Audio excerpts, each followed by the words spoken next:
My name is Clémence Boulouk. I am an associate professor of Israel and Jewish studies at Columbia University, and it is my great pleasure to be chairing the session today and to welcome Professor Feldman Kay. Professor Feldman Kay is a lecturer of Jewish philosophy, academic editor of the new St. Andrews University Encyclopedia of Jewish Theology, and Dr. Feldman Kay is a recipient of the Cambridge Theological Studies Prize and specializes in late modern Jewish philosophy, the philosophy of religion, the study of religion, and interfaith theology. She previously founded and led the Middle East branch of the Faith and Belief Forum, pioneering interreligious text study between Muslims, Christians, Jews, and Druze in Jerusalem, and in various other fora. She held postdoctoral scholarships at the Department for Comparative Religion at the Hebrew University and at the Truman Research Institute for the Advancement of Peace and Reconciliation. And her publications include her book, Jewish Theology for a Postmodern Age, and other works on interfaith relations and theology. Thank you so much for being here today, Professor Feldman Kay, and we're very much excited for your talk. Thank you. Thank you so much, Clémence, for the introduction. Thank you to Thea and the Oxford Interfaith Forum for hosting me. It's really a great honor to be with you. I can also see some familiar names and faces, which is very nice. So I just wanted to open really with to explain a little bit about myself and how I came to be interested in interfaith relations. So I started off my path as a modern Orthodox Jewess, attending non-Jewish schools in London with girls of different religious beliefs and cultures. And so the interfaces there were early on. Any kind of connection or discussion was made up of an exploration of people of other religions, of no religions, and of different cultures. At university, at Cambridge, I studied theology with students of other religions. A Muslim friend invited me to a mosque. In turn, I invited her to the synagogue. We both took a great interest in each other's faiths. And we then felt that if we could do it, then others could do it too. And we founded a group called Mojo, Muslim Jewish Women. And I think it's a group that's still going quite a few years on. And that kind of gave a lot of hope, I think, in troubled times. In conjunction, I was brought into scriptural reasoning at the university by some of the great members of the Academy of the Divinity faculty. From then on, I was kind of quite sure where my path was going. My master's thesis I wrote on scriptural reasoning. My postdoctoral degrees were in comparative religion as well as Jewish philosophy. And then really it culminated in my co-founding and leading of the Middle East branch of what was the Three Faiths Forum that then became the Faith and Belief Forum. And we ran here in Jerusalem a variety of different projects with Jewish, Christian, and Druze and Muslim participants who we brought to Jerusalem, especially for scriptural, for text study. And we also led scriptural reasoning workshops in hospitals as well, between doctors, nurses, and social workers. So I think my experience has been kind of practical as well as intellectual. So throughout the years, I think, or more recently, I've begun to formulate a modern Jewish approach to interfaith relations, although with specific reference to particular religions. In other words, not an overall Jewish approach to overarching religions in general, but rather specific and particular Jewish responses or approaches to different faiths, and specifically in modern times, for better or for worse. So I've sought to ground these approaches in Jewish thought, in Jewish philosophy of the modern era. So what I'm presenting to you today really is a kind of test case of my exploration of research into contemporary Jewish philosophers who have sought out, or at the very least taken seriously, the challenge and the significance of interfaith relations. So in this particular field, one of the figures I'm going to share with you today is about Rabbi Jonathan Sacks. Okay, and he's really a kind of case in point in this broader view, really, of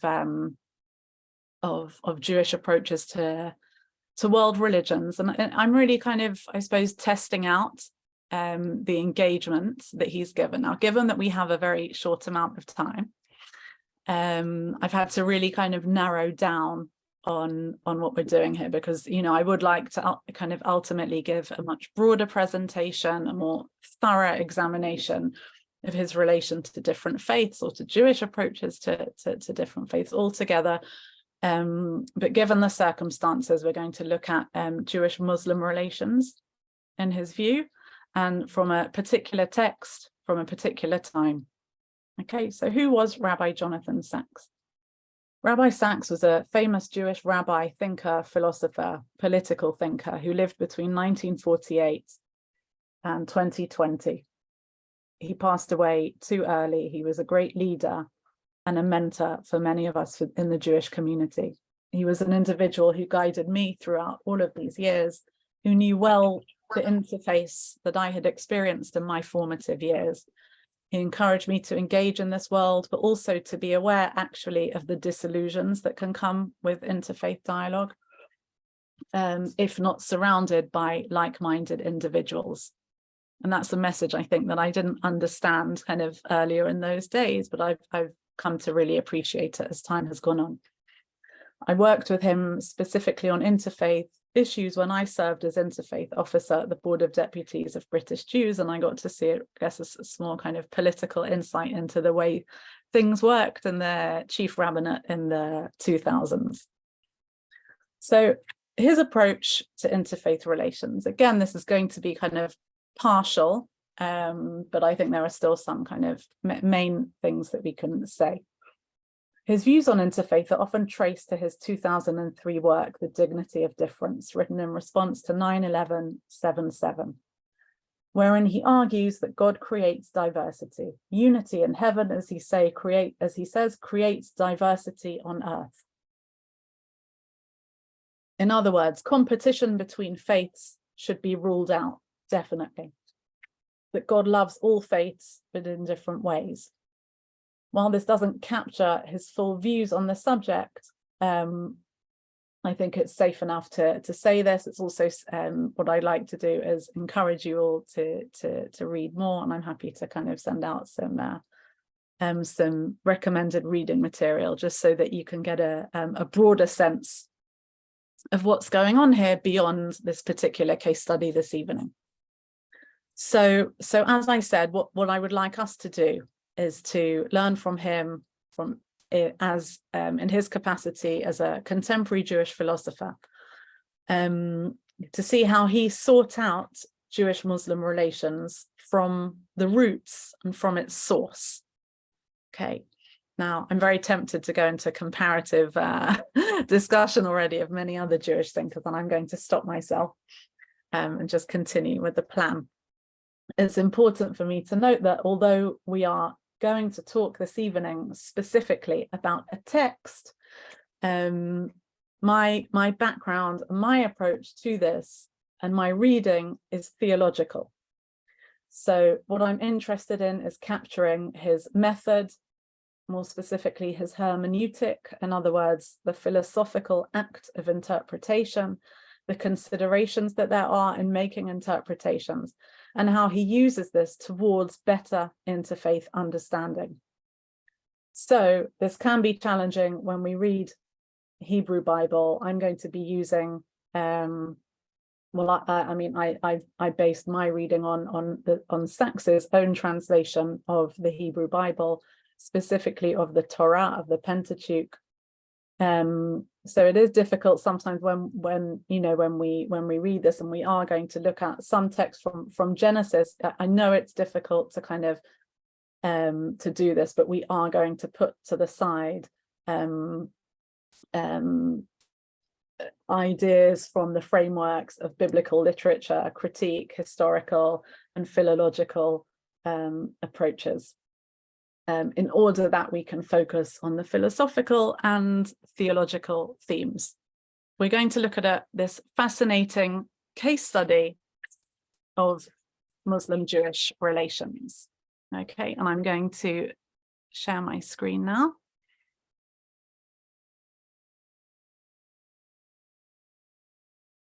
So the biblical text in which his reading is based on is from two different sections in Genesis, what we call Bereshit. Okay, now you'll see that I uploaded to the chat a source sheet which has two main sections of Genesis, of Bereshit, that Sacks was talking about. Okay, and we're not going to read all of this. Okay, it's an excerpt from Genesis 16 and an excerpt from Genesis 21. Some people who came into the Zoom after I uploaded it, you might want to ask Teo, maybe it can be sent again. And really what you can see in the text here are two stories that relate to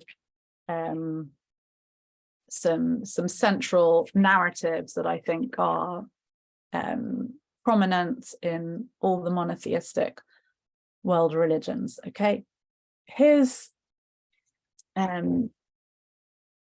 text that we're going to look at is from the book Not in God's Name, published in 2015, an award-winning book, essentially, in a nutshell, a call for God's name not to be used in the name of violence, a call for religions not to be violent, and specifically we're looking at a chapter examining the role of the following characters: Sarah, Abraham, Isaac, Ishmael and Hagar. Although I think possibly I would flip the order around in this particular case, because I have a special interest in this case in Hagar. Okay, so we can't examine, I mean, I think it's obvious, but it's also important for me to say, we can't examine the relation and the approach to each of these characters given the time frame, but what we can do is look at the overall theological interpretation he gives of these characters in these two excerpts from Bereshit, Genesis, and to examine that then in the framework of interfaith theology. So in the text in Bereshit, in Genesis, we're looking essentially at two main sections. Both of these sections, they mirror each other in a sense. In both sections, there is a birth of a son to Abraham. In both of the sections, Hagar is sent away or pushed away. Each time the reasons are different, but the structure is similar. Okay, and I am going to assume some prior knowledge. If you can kind of read this quickly whilst we talk during the introduction, then that would be great. Okay. So firstly, some broader insights into Sacks's biblical hermeneutics. Okay, before we say, oh, this is kind of interfaith theology. So firstly, he takes a unique and particular interest in what we would call difficult texts. Texts where some people would say, don't go there, texts that we say don't go there because they're potentially damaging, they have damaged or they could damage. And he's actually quite sensitive to these texts which create problems, and instead of ignoring them, he tries to change them. And this is similar actually to his approach to religion. And this, I think could be said of, he would have said of all religions actually, that if one religion isn't working in a way which one believes is healthy and good for the world, then it doesn't mean the religion should necessarily be rejected, but rather a good religion or an improved religion, which is more open to the world, could be built, developed in its place. So he's looking specifically at texts which are seen to create and sustain mindsets and views, which oppose stereotypical, damaging views, and that's kind of that's what he's really trying to do here. Okay, the tools he uses are as follows. He believes that the idea that a story he believes in the idea that a story has different views built into the text.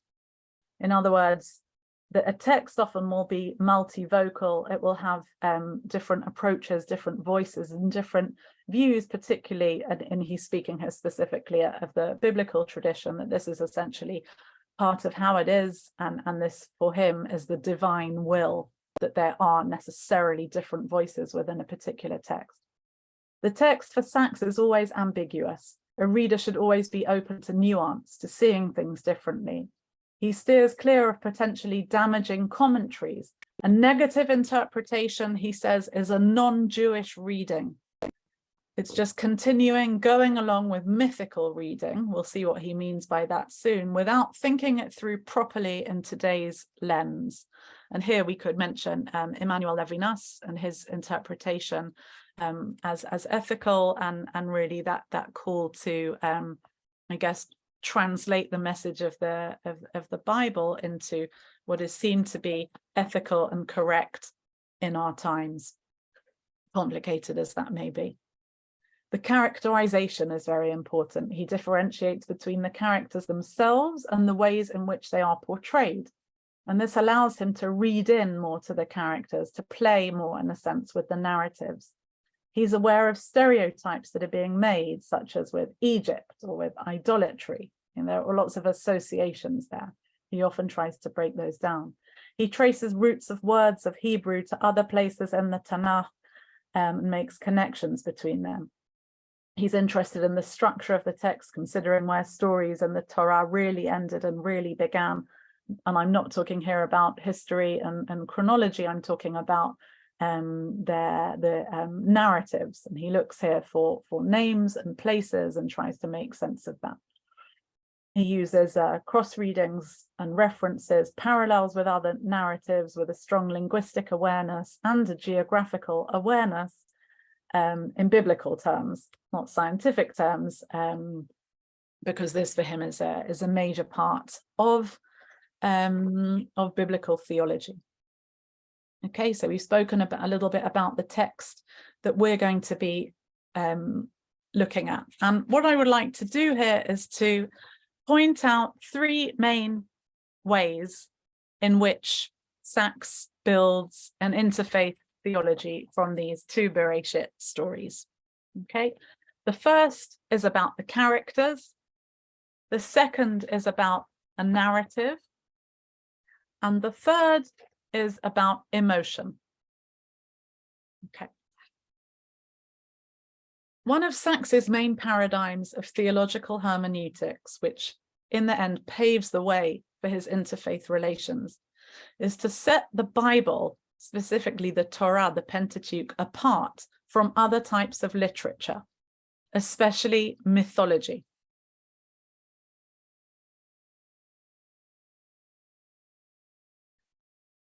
So when he's describing the characters and all of the twists and turns in Genesis here, he writes the following: "This is not the world of myth with its simple plots and two-dimensional characters. In myth, Ishmael would be a tragic hero, strong, resourceful, combative, but defeated by an implacable fate. Abraham would have sent him away, fearing that he would one day become a threat. Instead, and this is fundamental to understanding Genesis, what we have is a subversion of myth, a consistent frustration of narrative expectation. God's promise does not come true in the way that we expect. Abraham's fortunes are not suddenly transformed. Promised children, he remains childless. Eventually given a son, he is told by God that this is not the son. More significantly still, the conflicts in the story are not what they are in myth, between the personal and the impersonal, human aspiration and blind fate, hubris and nemesis.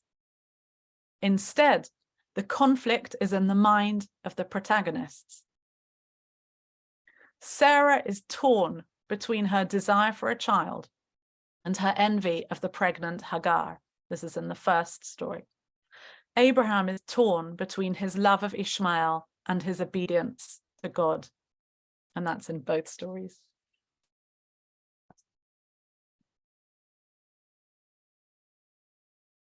So here already we see a kind of a breaking away really from the idea of the characters as in their propensity to be portrayed as stereotypical. Okay, already with the ideas, with the characterization of Ishmael, Isaac, he already makes some very important points. He stresses the equality of Ishmael. He decidedly stresses the points in the text which point to the continued significance of Ishmael. There are no definitive polars or favoritisms or particular choices that are made here. In fact, the covenant includes Ishmael. Ishmael remains unique to Abraham. He is your offspring, God says, whereas Isaac will be called your offspring. And so he gives a particular comparison here of the types of blessings that they receive from the divine.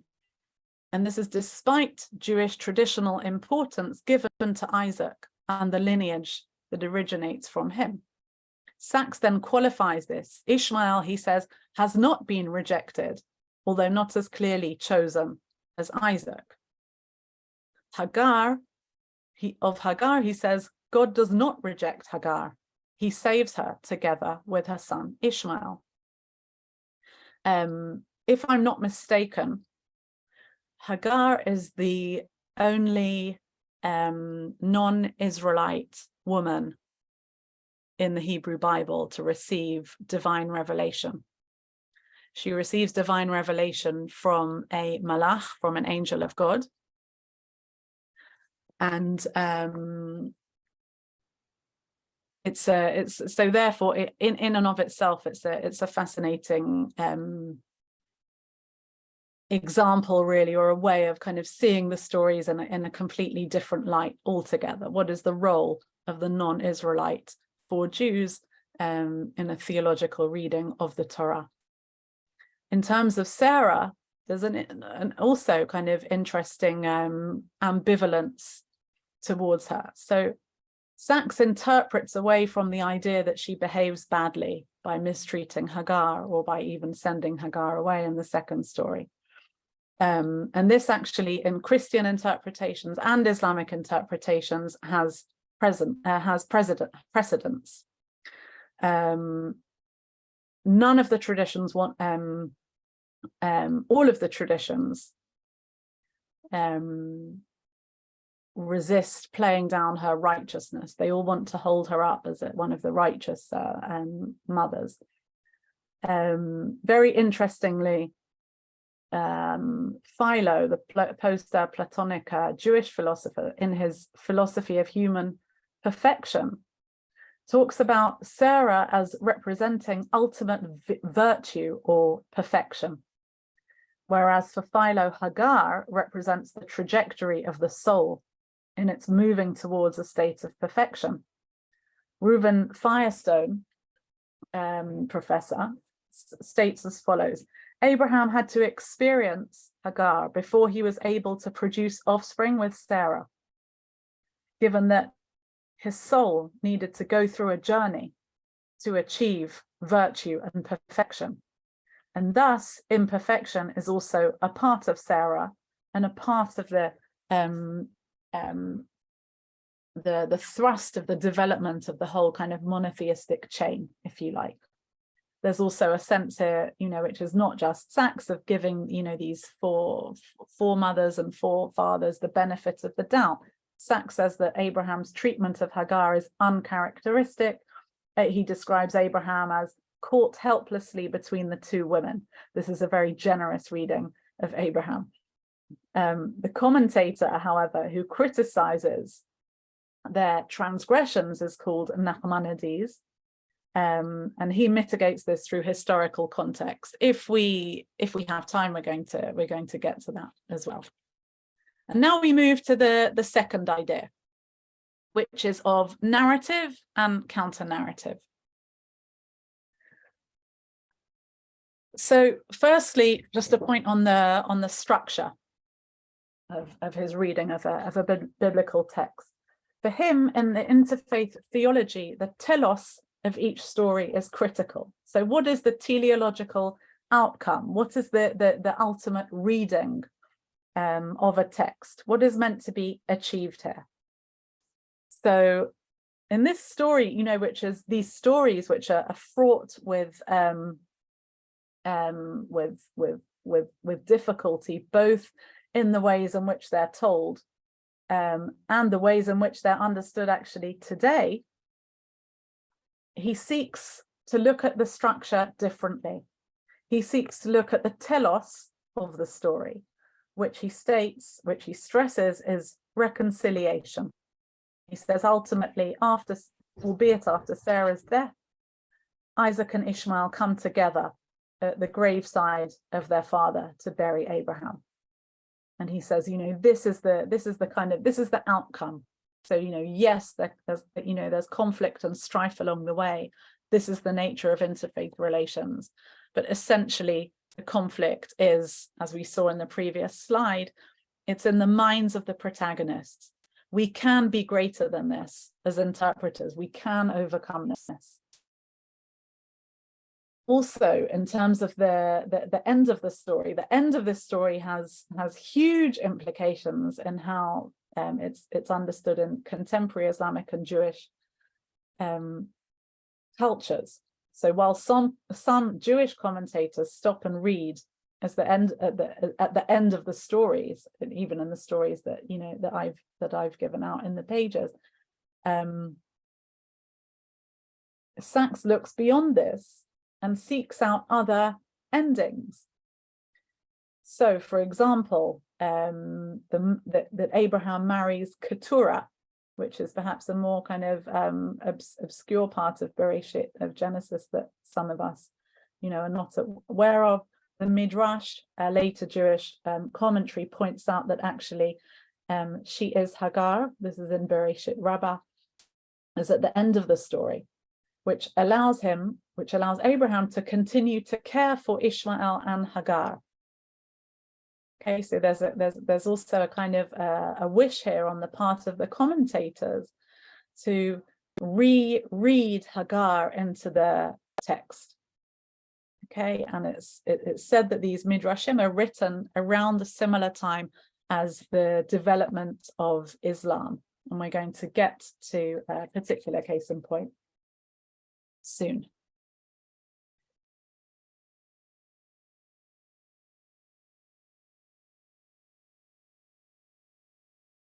Okay, so we're going to read now from Sacks's text, which you can see in front of you. On the surface, the story of Isaac and Ishmael is a story of sibling rivalry and the displacement of the elder by the younger. Beneath the surface, however, the sages heard a counter-narrative telling the opposite story. The birth of Isaac does not displace Ishmael. To be sure, he will have a different destiny, but he too is a beloved son of Abraham, blessed by his father and by God.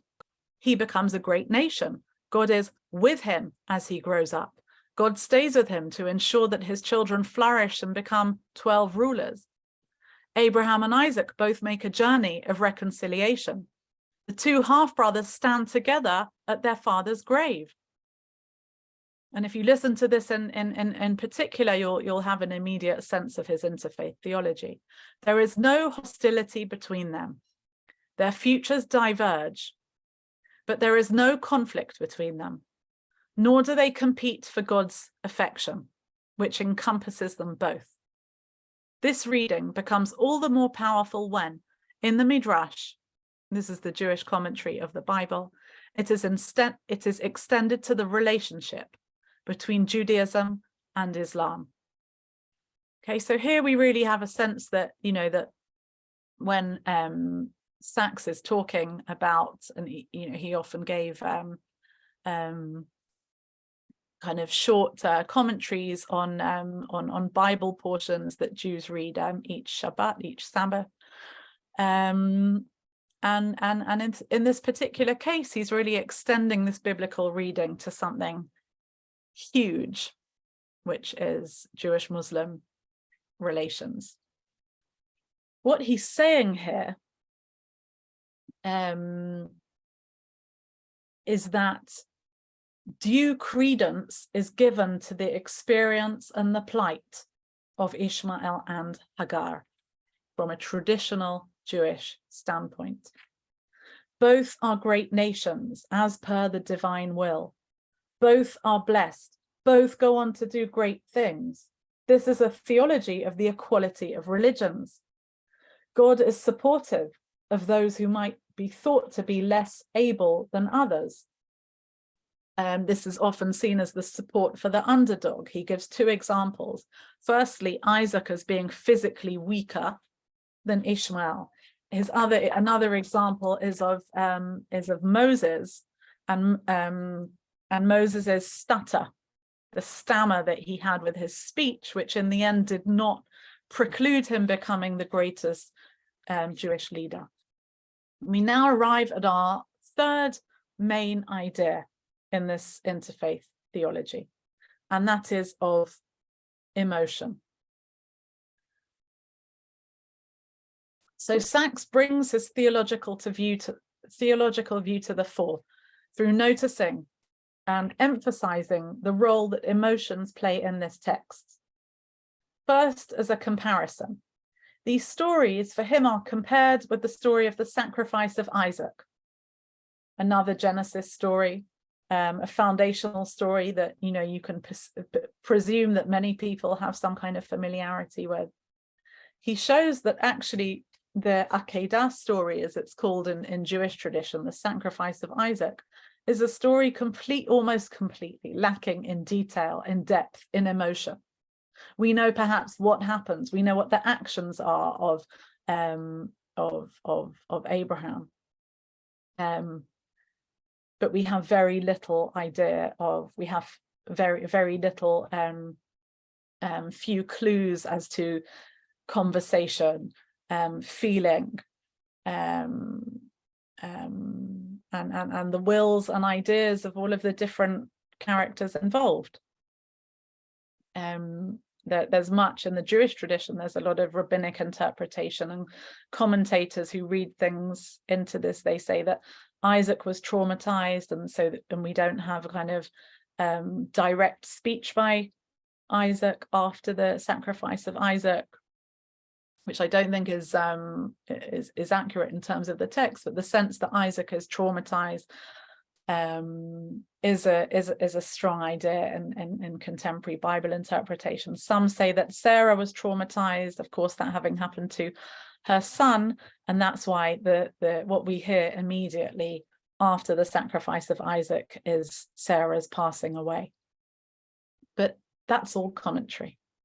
In the text itself, there's in the sacrifice of Isaac, there's little emotion.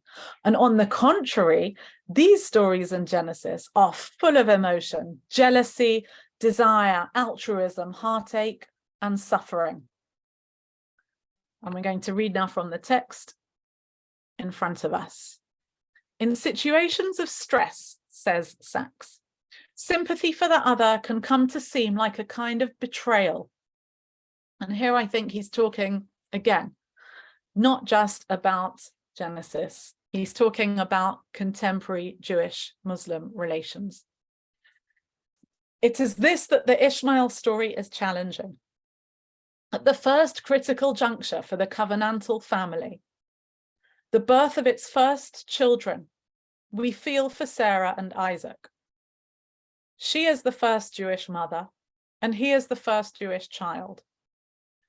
Okay, so we know that of Sarah's childlessness and Sarah's feeling threatened. We know of the role of Isaac, perhaps feeling patronized by Ishmael, even though the language there is, it's difficult to interpret what exactly there is happening. But Sarah certainly does have a sense that Ishmael being in the house is not good in some way for Isaac. Okay, so Sacks is stressing here that we have these sympathies for Sarah and Isaac. But we also feel for Hagar and Ishmael.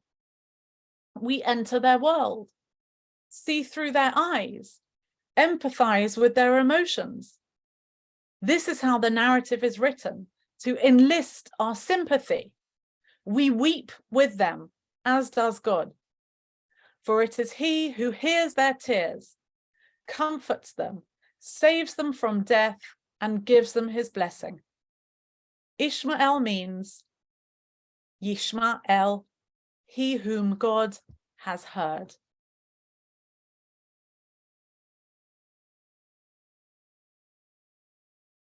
So for us as the readers, we're meant to have emotion towards Hagar and Ishmael. The divine will of our interpretation here is for us to enlist or read in our own and develop actually our sense of empathy.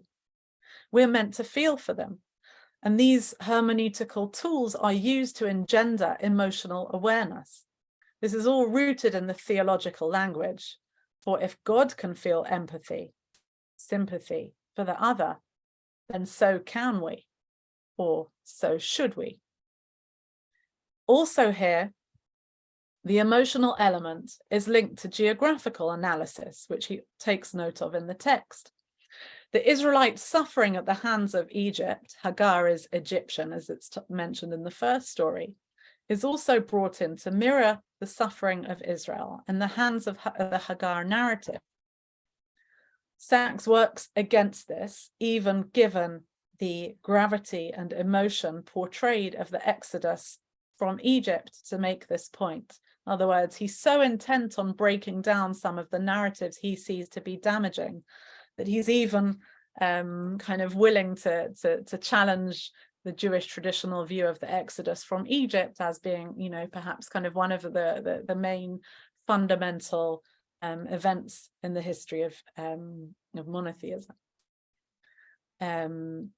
This is linked specifically to the location he points out of Be'er Lechai Ro'i as the place of Hagar, the place where Hagar receives the divine revelation from the angel of God.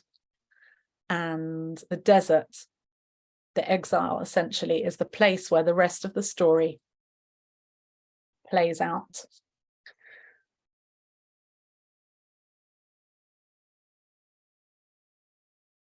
So a few words now about historical context and how the idea of historical context is used theologically. So interpretation itself in the Jewish tradition is often seen as part of the covenantal history. As he says, and I love this phrase, the working out of truth through time. His main example, and I mentioned the commentator Nachmanides.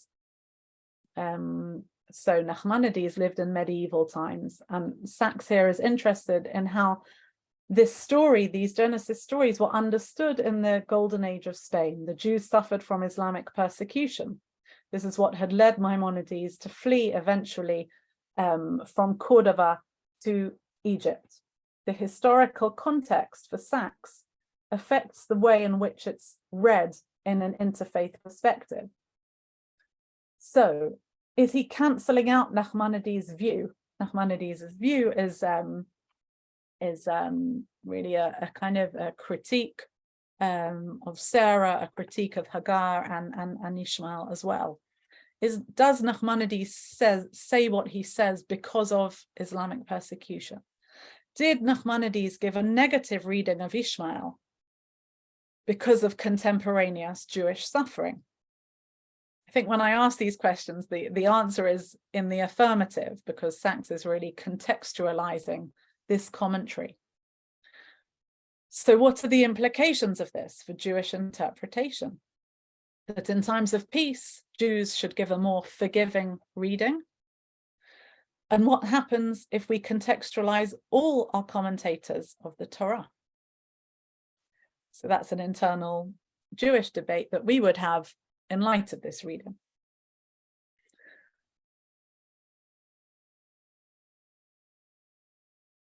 There's a sense also in terms of the contextualization of, it's also kind of, I suppose, connected to Levinas and even to Jacques Derrida after him, the notion of exacting justice over a particular historical period. In other words, if a midrash, if an interpretation is contextualized and then kind of demounted, then it's seen as a kind of triumph over a commentary that perhaps we agree with less in today's world, in a sense exacting some kind of justice throughout and beyond the golden age of Spain, its parameters and its understandings for today. So the interfaith aspect is pinned now upon a midrash, which we're going to see, and its closeness, which he notices, to the Islamic narrative of Hagar and Ishmael in the desert after the Genesis narrative, supposedly chronologically, and also to the end or to the promise of the story.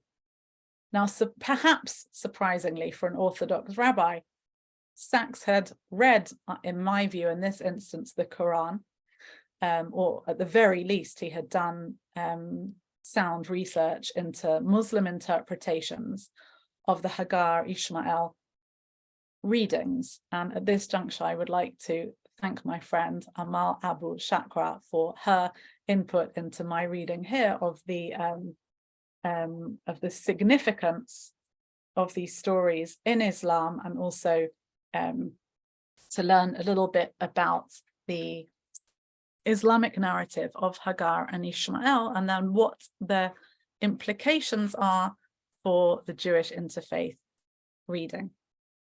Okay, so as Professor Reuven Firestone has noted, the story is key in Islam for many reasons, including, this is not all of them, okay, this is, they include the following ideas. The Ishmael's status as the son of a prophet and prophet in his own right serves to be a line of biblical prophecy, which in the end leads to Muhammad, the prophet. Firestone also states the following, that Hagar and Ishmael were brought intentionally by Abraham to Mecca, situated in the desert of Paran, in order to establish them at God's sacred place.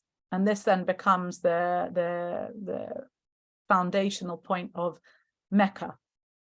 What's also fascinating that he notes is that Hagar is running in Paran, I suppose desperately trying to save her son Ishmael from starvation. She runs between the mountains in Islamic tradition of Al-Safa in search of water.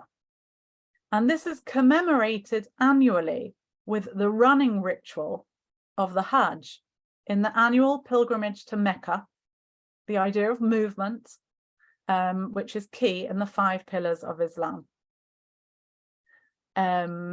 This also relates to the foundations of the Kaaba, the central sacred shrine in Mecca, where to this day all Muslims direct their prayers. This is all kind of direct link to their place in the desert where Ishmael and Hagar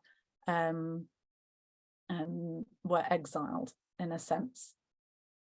So there's a very clear, even though Sacks doesn't kind of list these points, I think he's certainly aware that there's a great significance in Islam. Now, in an Islamic narrative,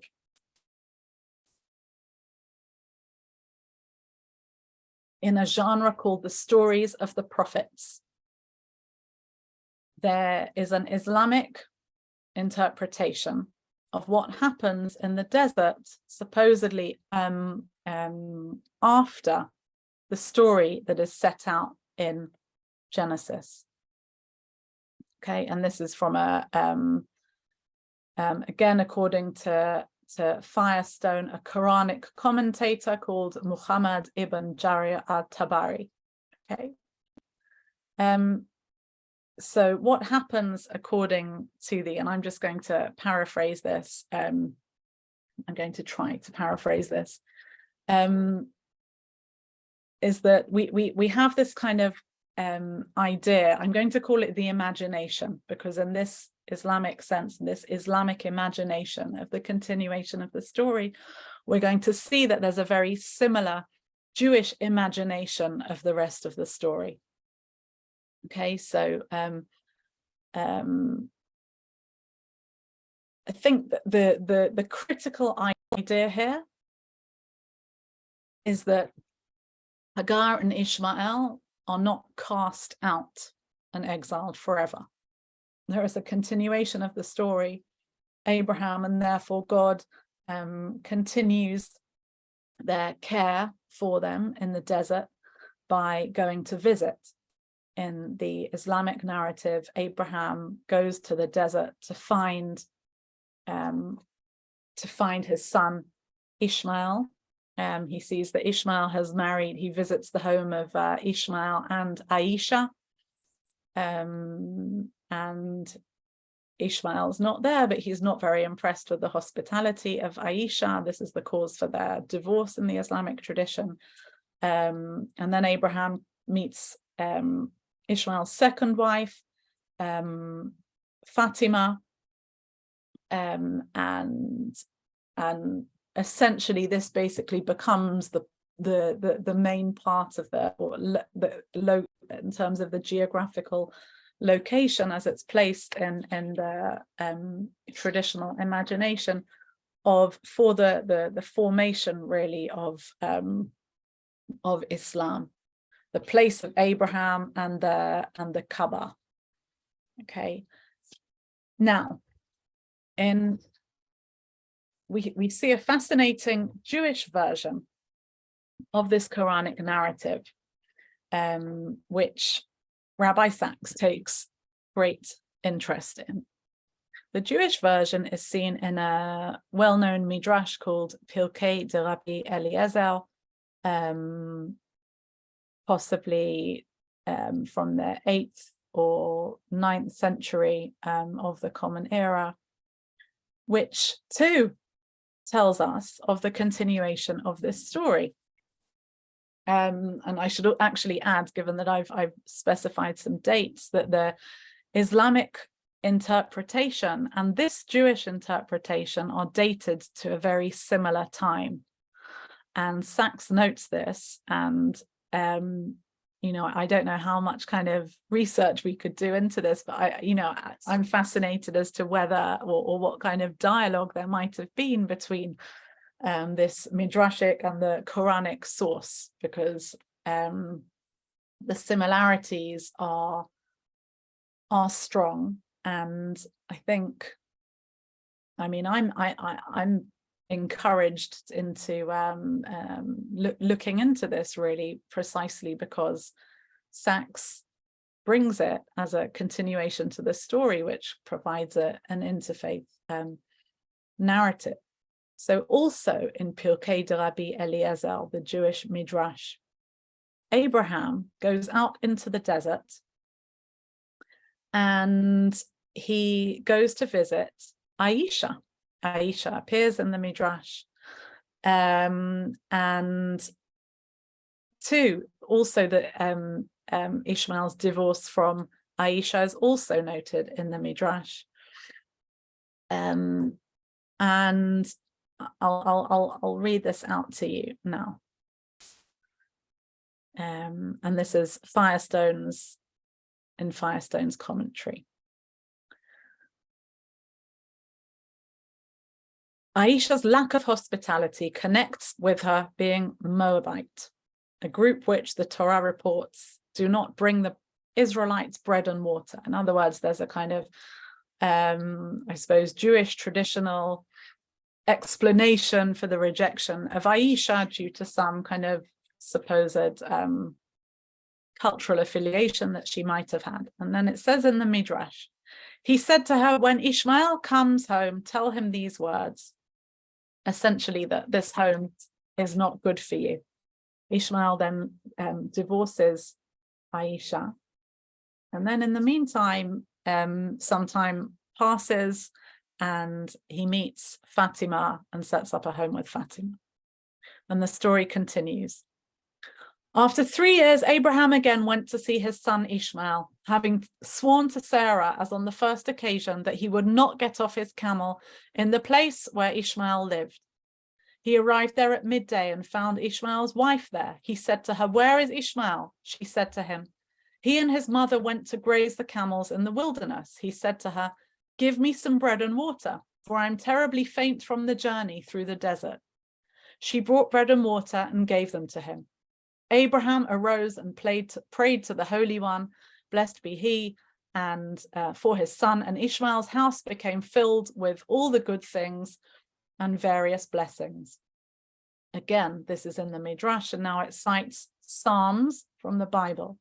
When Ishmael came home, she told him what had occurred, and Ishmael knew that his father's love and compassion for him had remained, as it is said, as a father has compassion for his children. And so here we can see the tikkun, or the correction of the perhaps better hospitality in Fatima's house. What's important for us to know, I think, is this is the idea, as I mentioned, that the divine care in the form of Abraham remains in the desert with Hagar and Ishmael. And that's something that Sacks is very keen to stress. So, and as I mentioned as well, it's I think surprising that he's even aware of this idea, surprising that he brings it to a kind of I suppose traditional Shabbat table, and that also says something, I think, about the breadth that he's kind of suggesting or calling for here. So some concluding thoughts.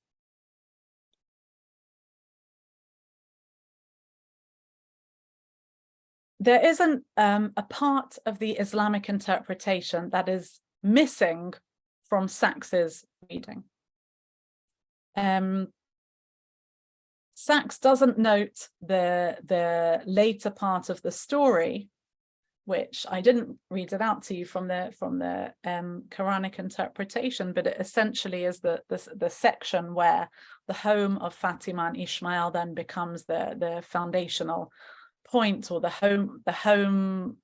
homeland, but in a theological, not a geographical sense, for the foundations of Islam.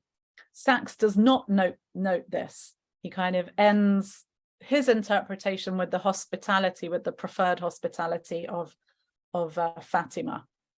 And he does note as well that Fatima is the name of one of Muhammad's daughters. And I'm interested as to why. In other words, if he's aware of it, why would he not go further? Why would he not go all the way? Now, perhaps it's because he doesn't want it to perhaps take away from the argument that he's building. Islamic emphasis on Hagar and Ishmael is possibly more prominent in Islam than it is in Judaism. Jews have stopped, on the whole, using the name Ishmael. In contrast to pre-Islam, in the Talmud and in the midrash, we have quite a few rabbis called Rabbi Ishmael ben Elisha, the son of Elisha, for example.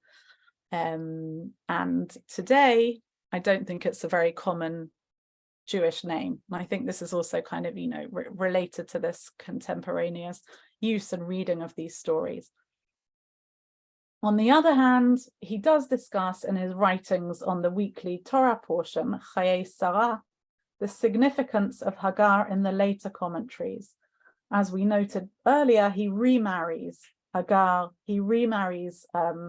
Hagar, that even though the name is given Keturah, and Bereshit Rabbah, another midrash, states that she, in fact, Keturah was in fact Hagar.